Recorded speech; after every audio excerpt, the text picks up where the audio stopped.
This piece used to be in a family pharmacy. There used to be a lid and there used to be a foot. These were made in a kind of a small batch in the early 1900s. This one came to us from a family. It is broken into multiple pieces, so you can see here that there's the break. It lines up really, really nicely back there. And there was extensive damage, obviously because this item was used so much. So what I've been doing is there are some areas where you can see the gloss of the glaze is just a little bit different. These are areas where the glaze had popped off.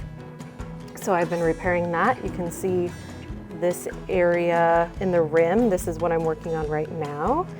And then the really fun part of this treatment for me has been in recreating these, what's called a squeeze bag technique, these raised areas in the glaze.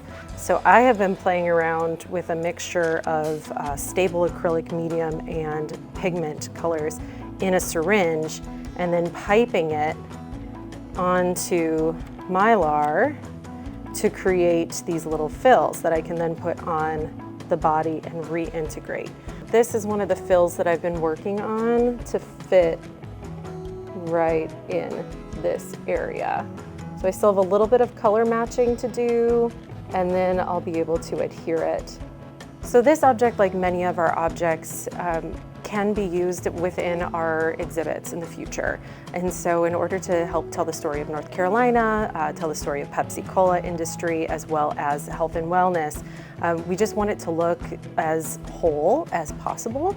So that's why I'm trying to really integrate the design aspects of it so that it can one day go on display, because it was not displayable before.